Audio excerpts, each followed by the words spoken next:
নমস্কাৰ, মই ডক্টৰ পৰশমণি শৰ্মাই সকলোকে পুনৰবাৰ স্বাগতম জনাইছোঁ।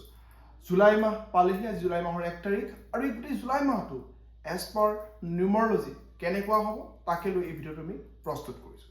চাওক, আপোনালোকৰ ইংৰাজী যিকোনো ডেট অফ বাৰ্থ অনুসৰি যেতিয়া আমি নিউমাৰলজিকেল প্ৰেডিকশ্যন কৰোঁ, তেতিয়া আপোনালোকে নিজৰ ৰাশিৰ কথাখিনি আপুনি গুৰুত্ব নিদিব।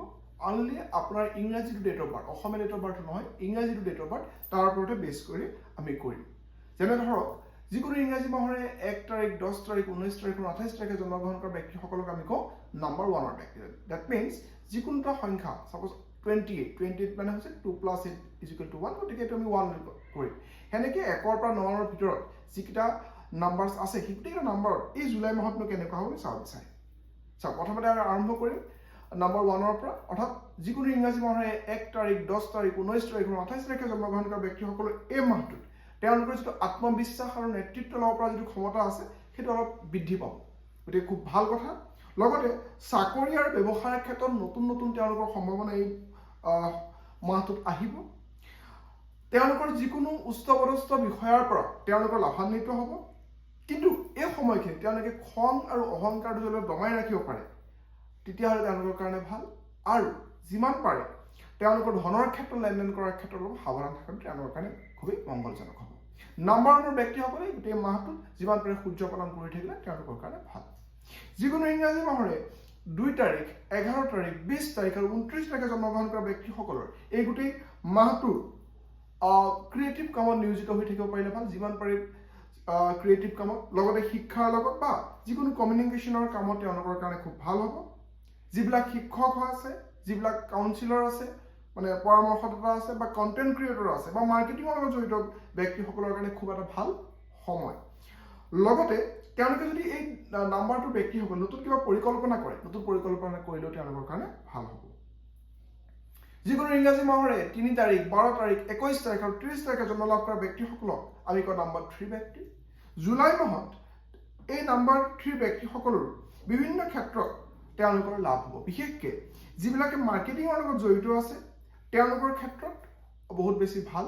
লগতে তেওঁলোকে অলপমান এইখিনি সময়ত পৰিয়াল আৰু বিশেষকৈ হাজবেণ্ড ৱাইফ হওক, ৰিলেশ্যনশ্বিপ হওক, এইবিলাকত তেওঁলোকক সময় দিলে ভাল হ'ব।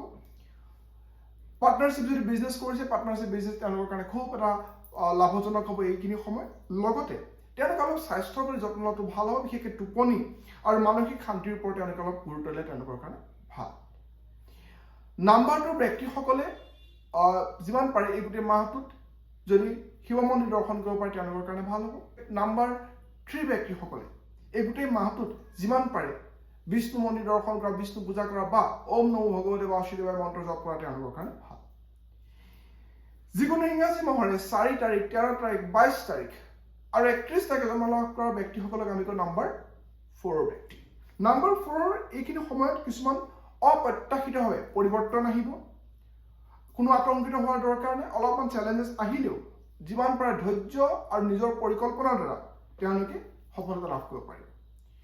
কোনো চুক্তি বা নথিপত্ৰত চাইন কৰাৰ ক্ষেত্ৰত, ডকুমেণ্টেশ্যনত চাইন কৰাৰ ক্ষেত্ৰত নাম্বাৰ 4 ব্যক্তিসকলে সাৱধান থাকিব। নাম্বাৰ 4 ব্যক্তিসকলে গোটেই মাহটোত যিমান পাৰে কুকুৰক যিমান পাৰে খুৱাই থাকে, কুকুৰক সেৱা কৰে, তেওঁলোকৰ কাৰণে ভাল। পাৰিলে এইখিনি সময়ত নন ভেজ খোৱাৰ পৰা বিৰত থাকিলে নাম্বাৰ 4 ব্যক্তিসকলৰ কাৰণে ভাল হ'ব। যিকোনো ইংৰাজী মাহৰে 5 তাৰিখ, 14 তাৰিখ আৰু 23 তাৰিখে জন্ম লাভ কৰা ব্যক্তিসকলক আমি কওঁ নাম্বাৰ 5ৰ ব্যক্তি। এইখিনি সময়ত তেওঁলোকৰ ভ্ৰমণ, নতুন যোগাযোগ, নতুন ব্যৱসায়িক সুযোগৰ পূৰ্ণ সম্ভাৱনা আছে। যিবিলাক ডিজিটেল মিডিয়াৰ লগত জড়িত, চেলছ এণ্ড কমিউনিকেশ্যনৰ লগত জড়িত, তেওঁলোকৰ কাৰণে খুবেই ভাল সময়। কিন্তু যিমান পাৰে ছাডেন বা ইমাৰ্জেঞ্চি যিকোনো ডিচিশ্যন ল'ব, অলপ ভাবি চিন্তি ডিচিশ্যন ল'লে নাম্বাৰ 5ৰ কাৰণে ভাল হ'ব। গণেশ মন্দিৰ দৰ্শন নাম্বাৰ 5ৰ ব্যক্তিসকলৰ কাৰণে এই মাহটো লাভজনক হ'ব। যিকোনো ইংৰাজী মাহৰে 6 তাৰিখ, 15 তাৰিখ আৰু 24 তাৰিখে জন্ম লাভ কৰা ব্যক্তিসকলক আমি কওঁ নাম্বাৰ 6ৰ ব্যক্তি। তেওঁলোকৰ কাৰণে জুলাই মাহটো খুব এটা ভাল হ'বলৈ গৈ আছে। প্ৰেমৰ কাৰণে, বিবাহৰ কাৰণে, পৰিয়ালৰ বা যিকোনো তেওঁলোকৰ আমোদ প্ৰমোদৰ কাৰণে খুব এটা ভাল সময়। ঘৰ বা বাহন সম্পৰ্কৰ ক্ষেত্ৰতো তেওঁলোকৰ খুব ভাল। জাষ্ট তেওঁলোকে যাতে লাক্সাৰী লাইফটোৰ কাৰণে অত্যাধিক খৰচা নকৰে, অলপ লিমিটেড খৰচা কৰে, তাৰ ওপৰত গুৰুত্ব দিলে ভাল। পাৰিলে নাম্বাৰ 6ৰ ব্যক্তিসকলে এই জুলাই মাহটোৰ শুক্ৰবাৰ কেইটা আৰু বৃহস্পতিবাৰ কেইটা যদি ভালকৈ মানি চলিব পাৰে তেওঁলোকৰ কাৰণে ভাল হ'ব। যিকোনো ইংৰাজী মাহৰে 7 তাৰিখ, 16 তাৰিখ আৰু 25 তাৰিখে জন্ম লাভ কৰা ব্যক্তিসকলৰ এই জুলাই মাহটো খুব এটা আত্মবিশ্লেষণ কৰা, নিজকে সেলফ এনালাইসিস কৰা আৰু স্পিৰিচুৱেল জাৰ্নিৰ কাৰণে খুব এটা ভাল সময়। যিমান পাৰে মেডিটেশ্যন কৰিলে, পূজা পাঠ কৰিলে তেওঁলোকৰ কাৰণে ভাল। ৰিচাৰ্চ যদি কৰিবলৈ মন গৈছে তেওঁলোকৰ কাৰণে ভাল হ'ব। নিজৰ লগত অলপমান সময় দিলোঁ নাম্বাৰ 7 ব্যক্তিসকলৰ কাৰণে ভাল হ'ব।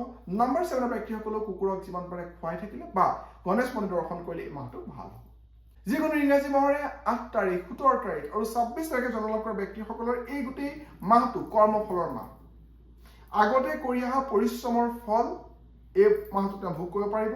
চাকৰি, ব্যৱসায়, ধনৰ ক্ষেত্ৰত লাহে লাহে তেওঁলোকৰ উন্নতি হ'ব। আইনী বা চৰকাৰী কামতো অলপ সাৱধান থকাটো তেওঁলোকৰ কাৰণে মংগলজনক। নাম্বাৰ 8 ব্যক্তিসকলে যিমান পাৰে হনুমান চালিচা পাঠ কৰিলে তেওঁলোকৰ কাৰণে ভাল।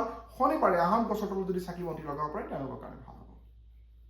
একেবাৰে শেষত যিকোনো ইংৰাজী মাহৰে 9 তাৰিখ, 18 তাৰিখ আৰু 27 তাৰিখে জন্ম লাভ কৰা ব্যক্তিসকলক আমি কওঁ নাম্বাৰ 9 ব্যক্তি। নাম্বাৰ 9 ব্যক্তিসকলৰ যিমান সাহস, শক্তি আৰু নেতৃত্বৰ তেওঁলোকে লয় সিমান তেওঁলোকৰ কাৰণে ভাল হ'ব। এইখিনি সময় নতুন কাম তেওঁলোকে আৰম্ভ কৰিব পাৰে। যিকোনো কম্পিটিটিভ এক্সাম, কম্পিটিটিভ যিকোনো ইণ্টাৰভিউ কাৰণে তেওঁলোকৰ ভাল সময়। জাষ্ট খংটো আৰু অযথা তৰ্ক বিতৰ্ক কৰাৰ পৰা তেওঁলোক বিৰত থাকিলে তেওঁলোকৰ কাৰণে ভাল হ'ব। চাওক, নাম্বাৰ 9 ব্যক্তিসকলৰ এই গোটেই মাহটোত যদি এখন ৰঙা ৰুমাল লগত লৈ ফুৰে তেওঁলোকৰ কাৰণে খুব ভাল হ'ব।